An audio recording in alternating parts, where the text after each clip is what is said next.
Okay. അപ്പം നമ്മളിപ്പോൾ okay ഇങ്ങനെ നോളജൊക്കെ ഷെയർ ചെയ്ത് നമുക്ക് അറിയുന്നതൊക്കെ മറ്റുള്ളവരേക്ക് പകർന്നു കൊടുത്തിട്ട് നമ്മൾ വിചാരിക്കുക എനിക്ക് ചേഞ്ച് ചെയ്യാൻ പറ്റും, ഞാൻ ശ്രമിച്ച് ഒന്ന് നോക്കട്ടെ എനിക്ക് അവരെ മാറ്റാൻ പറ്റുമെന്ന്.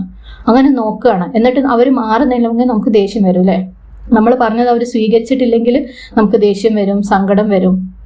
നമ്മൾ മനസ്സിലാക്കേണ്ട ഒരു കാര്യമുണ്ട്, ഇങ്ങനെ നമ്മൾ ചിന്തിക്കുന്നുണ്ടെങ്കിൽ, ഇങ്ങനെ നമുക്ക് സങ്കടം വരുന്നുണ്ടെങ്കിൽ നമ്മൾ ദഅവ ചെയ്യുന്നത് നമ്മളിലേക്കാണ്, അള്ളാഹുലേക്കല്ല. ഇസ്ലാമിലെ ദഅവ എന്ന് പറയുന്നത് ആളുകളെ അള്ളാഹുവിലേക്ക് ക്ഷണിക്കലാണ്. അതൊരു ഇൻവിറ്റേഷനാണ്. അള്ളാഹു സുബ്ഹാനഹു തആല ഒരു വലിയ മനോഹരമായ ഫീസ്റ്റ് ഒരുക്കിയിട്ടുണ്ട്. ഒരു ലഞ്ചോ ഡിന്നറോ എന്തെങ്കിലും ആവട്ടെ. അതിലേക്ക് നമ്മൾ പണ്ടത്തെ കല്യാണത്തിനൊക്കെ ഉണ്ടായിരുന്നു വിളിക്കാരുത്തികൾ. അതായത് ഒരു നാട്ടിൽ, കോഴിക്കോടൊക്കെ ഞാൻ കേട്ടിട്ടുണ്ട്, നാട്ടിൽ കല്യാണം നടക്കുമ്പോൾ വിളിക്കാൻ വേണ്ടിയിട്ട് നമ്മൾ അപ്പുറത്തുള്ള ആളുകളെ ഏൽപ്പിക്കും. അവർ പോയിട്ട് വിളിക്കും ഓരോ വീട്ടിൽ. അതേപോലെ അള്ളാഹു സുബ്ഹാനഹു തആല ഒരുക്കി വെച്ചിട്ടുള്ള ഒരു ഫീസ്റ്റിന് വേണ്ടിയിട്ട് നമ്മളെല്ലാവരും അള്ളാഹുവിലേക്ക് അവരെ വിളിക്കുകയാണ്. ആ ഫീസ്റ്റിന് പോണോ വേണ്ടേ എന്ന് തീരുമാനിക്കുന്നത് ഈ വിളി കേൾക്കുന്നവരുടെ ചോയ്സാണ്. ആ ഫീസ്റ്റിന് വന്നു കഴിഞ്ഞാൽ അവരെ ട്രീറ്റ് ചെയ്യണോ വേണ്ടേ, എപ്പോൾ ട്രീറ്റ് ചെയ്യണം വേണ്ട എന്ന് തീരുമാനിക്കുന്നത് ഫീസ്റ്റ് നടത്തുന്ന അള്ളാഹുവിൻ്റെ തീരുമാനമാണ്. നമുക്ക് ഇൻവിറ്റേഷൻ മാത്രമേ നമ്മളെ ഡ്യൂട്ടിയിലുള്ളൂ. ഓക്കെ. ഇതിന് പകരം നമ്മൾ ഞാൻ ഇത്ര ഇൻവിറ്റേഷൻ കൊടുത്തിട്ടും അവരതൊന്നും സ്വീകരിച്ചില്ല, അവർ വന്നില്ല, അവർ കേട്ടില്ല, അവരെടുത്തില്ല എന്ന് പറഞ്ഞ് നമ്മൾ വിഷമിക്കുന്നുണ്ടെങ്കിൽ നമ്മൾ നമ്മളോട് തന്നെ പറയാം, നമ്മൾ തിരിച്ചറിയാനുള്ള സമയമായി. ഉള്ളിൻ്റെ ഉള്ളിൽ എവിടെയോ നമ്മൾ അവരെ നമ്മളിലേക്കാണ് ക്ഷണിക്കുന്നത്. ദഅവ ഇലയ്യ, എന്നിലേക്കുള്ള ദഅവത്തു ഇലല്ലാഹ് അല്ല. ഓക്കെ. അത് ഒരു ഇൻഡയറക്റ്റ് ആയിട്ടുള്ള ഒരു വഴി കൂടെ പോവുകയാണെങ്കിൽ അള്ളാഹുവിന് നമ്മളൊരു പാർട്ട്ണർഷിപ്പ് കൊടുക്കലാണ്. നമ്മൾ അറിഞ്ഞോ അറിയാതെയോ കുറച്ച് ഡീപ്പായിട്ട് അത് പഠിക്കുമ്പോൾ ഇത് ഷിർക്കിൻ്റെ ഒരു ബ്രാഞ്ചാണ്. അത് നമ്മൾ കൊടുക്കുന്ന ദഅവ അവർ സ്വീകരിച്ചില്ല, നമ്മൾ പറഞ്ഞത് കേട്ടിട്ട് അവർ മാറിയില്ല എന്നൊക്കെ പറയുമ്പോൾ ഇത് ഇൻഡയറക്റ്റ് ആയിട്ട് നമ്മൾ ഒരു ഷിർക്കിൻ്റെ ഭാഗമായി മാറുകയാണ്. ഭയങ്കര സീരിയസ് ആയിട്ടുള്ള ഒരു കാര്യമാണ്. കാരണം അവരെ മാറ്റൽ, അവർക്ക് ഹിദായത്ത് കൊടുക്കൽ ഒക്കെ അള്ളാഹുവിൻ്റെ ഡ്യൂട്ടിയാണ്. അവരെ ഈവൻ ആ പാഠം പഠിപ്പിക്കാൻ വേണ്ടിയിട്ട് ഹാർഡായിട്ട് ട്രീറ്റ് ചെയ്യൽ, ലൈഫിൽ അവർക്ക് ലെസൺസ് കൊടുക്കൽ, ഇതൊക്കെ അള്ളാഹുവിൻ്റെ ഡ്യൂട്ടിയാണ്. നമ്മൾ ജസ്റ്റ് ഇൻവൈറ്റേഴ്സ് മാത്രം, ദാഴികൾ മാത്രമാണ്.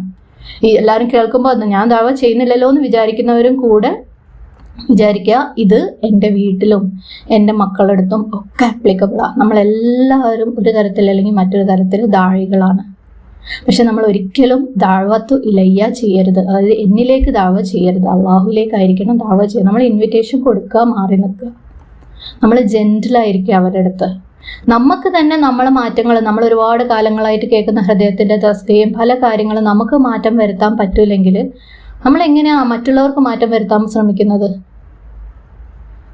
നമ്മളെങ്ങനെയാണ് അവരെ ഹാർഡായിട്ട് ട്രീറ്റ് ചെയ്തിട്ട് അവരെ അല്ലെങ്കിൽ അടിച്ചിട്ട് അല്ലെങ്കിൽ ചീത്ത പറഞ്ഞിട്ട് അല്ലെങ്കിൽ ഒറ്റപ്പെടുത്തിയിട്ട് അവർ മാറ്റം വരുത്താൻ പറ്റുമെന്ന് ചിന്തിക്കുന്നത്? ഒരിക്കലും പറ്റൂല അല്ലേ?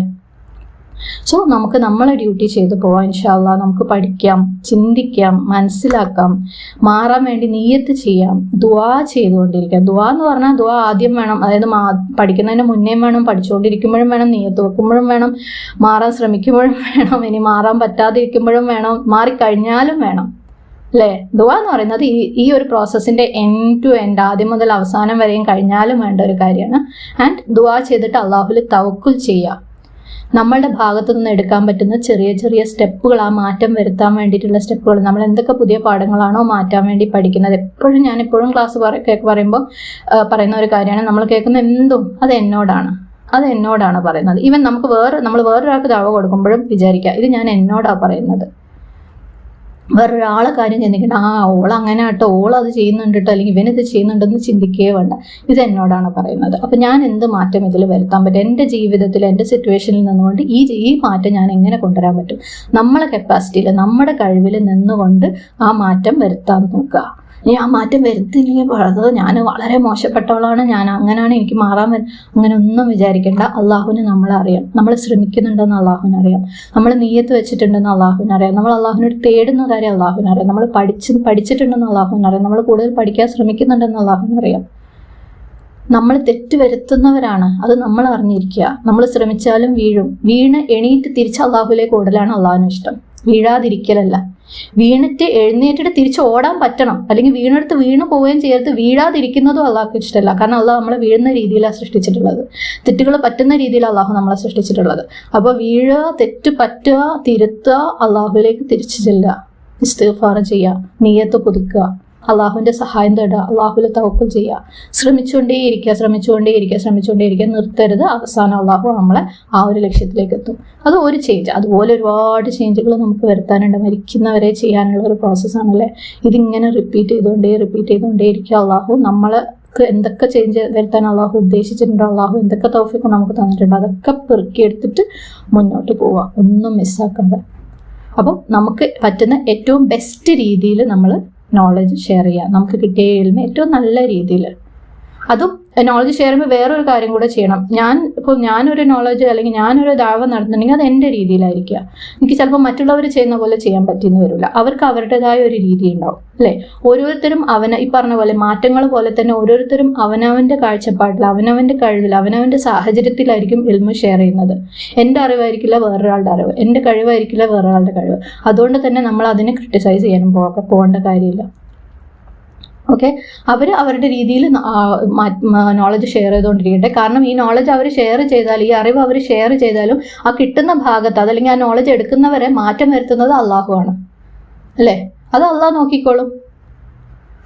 അപ്പം അവരുടെ രീതിയിൽ ചെയ്യുക, ഞാൻ എൻ്റെ രീതിയിൽ ചെയ്യാം. നമുക്കിത് ചെയ്തുകൊണ്ടേ പോവാം. ഒരിക്കലും അത് ദഅവത്തു ഇലയ്യ ആവാതിരിക്കാൻ ശ്രമിക്കുക.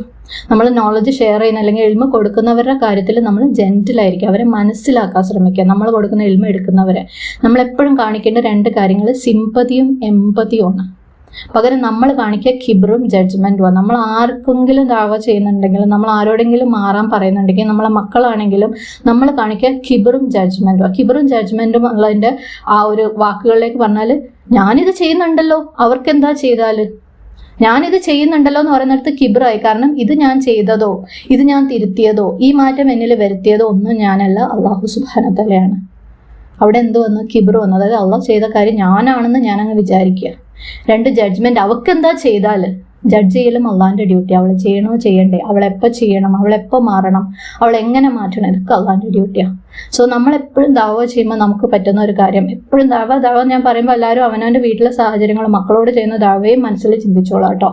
നമ്മളെ ദഅവന്റെ പ്രശ്നം, ഞാൻ ഉൾപ്പെടെയുള്ള ദായികളുടെ, നമ്മളെല്ലാവരുടെയും ദഅവന്റെ പ്രശ്നം നമ്മളുടെ ഉള്ളിലുള്ളത് കിബറും ജഡ്ജ്മെന്റുമാണ്. ദഅവ ചെയ്യുമ്പോൾ എപ്പോഴും പകരം നമുക്ക് സിമ്പതിയും എമ്പതിയും വരണം. എങ്ങനെയാണ് സിമ്പതിയും എമ്പതിയും കൊണ്ടുവരുന്നത്? സിമ്പതി എന്ന് പറഞ്ഞാൽ എന്താണ്?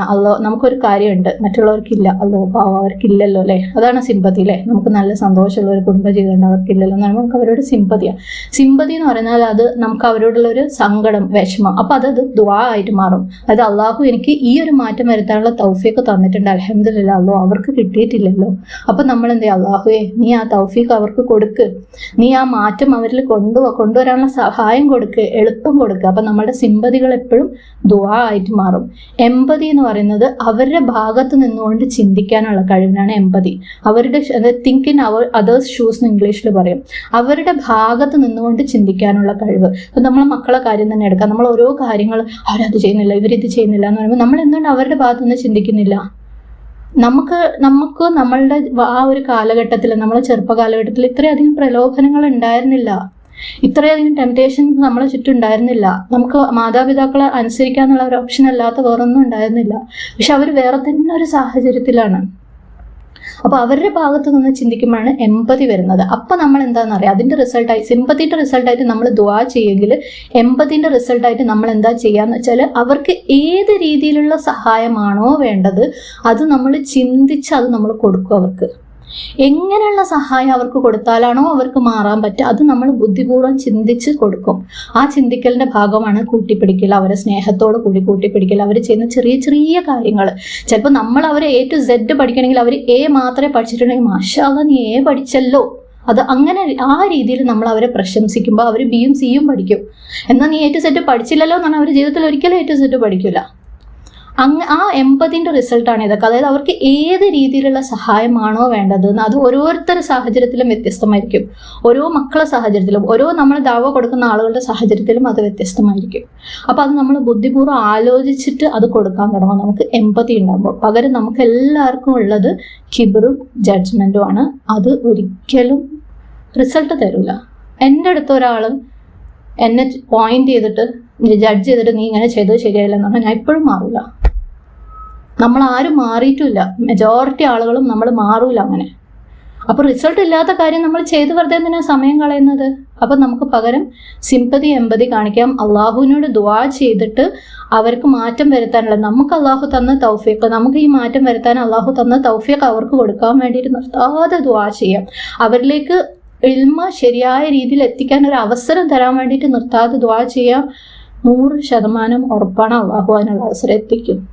പ്ലസ് അവരോട് എമ്പതി കാണിക്കുക. അതായത് അവർക്ക് ഏത് രീതിയിലുള്ള സഹായമാണ് നമ്മളടുത്തുനിന്ന് വേണ്ടത്, ഒരു തരത്തിലും ജഡ്ജ് ചെയ്യാതെ ഏത് രീതിയിലുള്ള സഹായമാണ് നമുക്ക് വേണ്ടത്, അവർക്ക് നമ്മൾ കൊടുക്കേണ്ടത്, അത് കൊടുക്കാൻ നമുക്ക് പറ്റും. അള്ളാഹു നമുക്ക് എല്ലാവർക്കും എളുപ്പമാക്കട്ടെ. ഓക്കെ, അപ്പോൾ ഇതൊരു പാക്കേജ് ആയിട്ട് പോട്ടെ അല്ലേ. നമ്മളെ ഇൽമ ഷെയർ ചെയ്യൽ, ഇൽമ കൊടുക്കുന്ന ആളുകളെ മനസ്സിലാക്കൽ, അവർക്ക് വേണ്ടി ദുആ ചെയ്യൽ. അവർക്ക് വേണ്ടി ദുആ ചെയ്യുന്ന പറയുമ്പോൾ നമ്മൾ നമുക്ക് വേണ്ടി എങ്ങനെ ദുആ ചെയ്യുന്നോ അതേപോലെ. അതായത് നമുക്കൊരു കാര്യം ചേഞ്ച് ചെയ്യണമെന്ന് ആഗ്രഹമുണ്ട് നമ്മുടെ ജീവിതത്തിൽ. തസ്കിയൻ്റെ ഒരു ലെസൺ നമ്മൾ പഠിച്ചു, അല്ലെങ്കിൽ ഒരു ഹദീസ് കേട്ടോ, ആ കാര്യം മാറ്റം വരുത്തണം ആഗ്രഹമുണ്ട്. കുറേ കാലമായിട്ട് ശ്രമിച്ച് നടക്കുന്നില്ല. നമ്മളെങ്ങനെ അള്ളാഹിനോട് ദുആ ചെയ്യല്ലേ, അള്ളാഹ് എനിക്കിത് പറ്റാഞ്ഞിട്ടാണ് എൻ്റെ റബ്ബേ, എന്നെ സഹായിക്കും റബ്ബേ. അതേ തീവ്രതയോടെ പറ്റുമെങ്കിൽ നമ്മൾ അവർക്ക് വേണ്ടി ദുആ ചെയ്യുക. അങ്ങനെയുള്ളൊരു പാക്കേജായി മാറട്ടെ നമ്മളുടെ എല്ലാവരുടെയും ദഅവകൾ. ഓക്കെ, ആൻഡ് ഇതിൻ്റെയൊക്കെ കൂടെ ചിലപ്പോഴെങ്കിലും നമ്മൾ മോഡലായിരിക്കാൻ ശ്രമിക്കുക. എപ്പോഴും നമ്മൾ സംസാരിച്ച് ദഅവ ചെയ്യണം നിർബന്ധമില്ല. ദഅവ സംസാരത്തിലൂടെ ചെയ്യണം, എന്നാലേ ആളുകൾക്ക് അറിവ് കിട്ടുള്ളൂ. അതൊക്കെ ശരി തന്നെ. പക്ഷേ നമുക്ക് ചിലപ്പം സൈലൻ്റ് ആയിട്ട് നമ്മളെ ഈ ലോകത്തിന് നമ്മളുടെ മാതൃക കാണിച്ചു കൊടുക്കാൻ പറ്റും. എപ്പോഴും നമ്മൾ പറയണമെന്നില്ല, കണ്ടോ ഞാനിത് ചെയ്യുന്നത് ഇതിങ്ങനെയാണ് ചെയ്യേണ്ടത്, കണ്ടോ എന്നെ കണ്ടോ ഞാൻ ഇങ്ങനെയാണ്, അതുപോലെ ആവണം നിങ്ങൾ എന്ന് പറയാതെ കുറച്ച് നേരമെങ്കിലും നമ്മൾ നമ്മുടെ വായൊന്ന് അടച്ച് ആളുകൾക്ക് കുറച്ച് ചിന്തിക്കാനൊന്ന് സമയം കൊടുക്കുമ്പോൾ ആളുകൾ നമ്മളിലുള്ള മോഡലിനെ ചിന്തിച്ച് അബ്സോർബ് ചെയ്തെടുക്കും. അത് നമ്മളെ മക്കളും എടുക്കും. പക്ഷെ അതിനെന്ത് വേണം? നമ്മൾ ആ ഒരു ഉദ്ദേശിക്കുന്ന ദഅവയിലുള്ള മാറ്റം നമ്മുടെ ജീവിതത്തിൽ കാണിച്ചിരിക്കണം. നമ്മൾ അല്ലാഹു സുബ്ഹാനഹു വ തആല ഖുർആനിൽ പഠിപ്പിച്ച ലെസൺസ് ഒക്കെ ഉൾക്കൊള്ളുമ്പോൾ നമുക്ക് വരുന്ന ഏറ്റവും വലിയ മാറ്റമാണ് നമ്മൾ വളരെ പീസ്ഫുൾ, കാം ആൻഡ് ഹാപ്പി ആയിട്ടുള്ള ആളുകളായിരിക്കും അല്ലേ. പ്രശ്നങ്ങളും ടെൻഷനും കുറ്റം പറച്ചിലും വഴക്കുണ്ടാക്കലും ഒക്കെ അതിൻ്റെ നേരെ ഓപ്പോസിറ്റാണ്. അപ്പം അതിൻ്റെ അർത്ഥം നമ്മൾ എവിടേക്കോ അബ്സോർബ് ചെയ്തിട്ടില്ല ആ ലെസൺസ്. അപ്പം അങ്ങനെയുള്ള ഒരു മോഡൽ അവർക്ക് എങ്ങനെയാണ് കോപ്പി ചെയ്യാൻ തോന്നുക? അതേസമയം അവർ കാണുന്നതിൽ ഏറ്റവും ഹാപ്പി ആയിട്ടുള്ള ഒരു പാരൻ്റ് ആണെങ്കിലും, മക്കളെ കാര്യത്തിൽ, ഇനി വേറെ ആരുടെ കാര്യത്തിലാണെങ്കിലും, നമ്മൾ ദഅവ കൊടുക്കുന്ന വേറെ ആരുടെ കാര്യത്തിലാണെങ്കിലും, നമ്മൾ ഏറ്റവും സന്തോഷമായിട്ട് ഏറ്റവും സമാധാനമായിട്ട് ജീവിക്കുന്ന, എന്തായാലും വളരെ കാമായിട്ടുള്ള, മറ്റുള്ളവർക്കൊക്കെ സന്തോഷമുള്ള രീതിയിൽ മറുപടികൾ കൊടുക്കുന്ന ഒരു മാതാവാണെങ്കിൽ, ഒരു ദാഴിയാണെങ്കിൽ, നമ്മൾ നമ്മുടെ നാവുകൊണ്ട് സംസാരിക്കാതെ തന്നെ ആളുകൾ ചിന്തിക്കും എന്തോ ഉണ്ട്, ഇവരുടെ അടുത്ത് നിന്ന് എന്തോ പഠിക്കാനുണ്ട്. അപ്പോൾ കുറച്ച് നേരമെങ്കിലും പറ്റുമെങ്കിൽ നമ്മളെ മക്കളുടെ അടുത്താണെങ്കിലും ആരുടെ അടുത്താണെങ്കിലും നമ്മൾ വായ അടച്ചു വെച്ച് ദഅവ ചെയ്യാൻ ശ്രമിക്കുക, മോഡൽ കാണിച്ചുകൊണ്ട്. അല്ലാഹു സുബ്ഹാനഹു വ തആല ഇത് നമുക്ക് എളുപ്പമാക്കട്ടെ. ഈ കാര്യങ്ങൾ കുറച്ച് ക്ഷമ വേണം നമുക്ക് ഇതിനൊക്കെ. അള്ളാഹുവിൻ്റെ സഹായം വേണം. അള്ളാഹുവിൻ്റെ സഹായം കൂടിയേ പറ്റുള്ളൂ. അവർ പറയട്ടെ നമ്മളോട്, ഈ കാര്യം ഞാൻ നിങ്ങളുടെ ലൈഫിൻ്റെ മാതൃകയിൽ നിന്നാണ് ഞാൻ പഠിച്ചത്. ചിലപ്പോൾ വർഷങ്ങൾ കാത്തിരിക്കേണ്ടി വരും, കുഴപ്പമില്ല. തല്ലി പഴിപ്പിച്ചാൽ, നമ്മൾ പഴിപ്പിച്ചാൽ ആരും പഴക്കൂല. അള്ളാഹു തന്നെ വേണം. അള്ളാഹു തന്നെ പലർക്കും പരീക്ഷണങ്ങൾ 10, 20, 30 കൊല്ലം കൊടുത്തിട്ടും അവർക്ക് മനസ്സിലാവാത്തവരുണ്ടല്ലേ. അങ്ങനെയുള്ളവരാണ് ഒറ്റയടിക്ക് നമ്മളെ അടിച്ചു മാറ്റാൻ പോണത്. സുബ്ഹാനല്ലാഹ്. അപ്പോൾ ഈ ഒരു രീതിയിൽ നമ്മുടെ മോഡൽ കൊണ്ട്, ലൈഫ് ആസ് എ മോഡൽ, നമ്മുടെ നാവ് ഉപയോഗിക്കാതെ ദഅവ ചെയ്യാനും അല്ലാഹു സുബ്ഹാനഹു വ തആല നമുക്ക് എളുപ്പമാക്കട്ടെ. സുബ്ഹാനല്ലാഹ്. അത് വേറെ തന്നെ ഒരു ലെവലാണ്. നമ്മുടെ നബി സല്ലല്ലാഹു അലൈഹി വസല്ലമയും സഹാബിമാരും നമ്മുടെ ലോകത്തിന് കാണിച്ചു കൊടുത്തൊരു മാതൃകയാണ്, അവരുടെ ജീവിതം കൊണ്ടുള്ള മാതൃക. അള്ളാഹു ആ രീതിയിലുള്ള ഒരു തസ്കിയ നമുക്ക് നടത്തിയിട്ട് ആ രീതിയിലുള്ള ഒരു മാതൃകകളാകാൻ വേണ്ടിയിട്ട് നമ്മളെ അള്ളാഹു സഹായിക്കട്ടെ.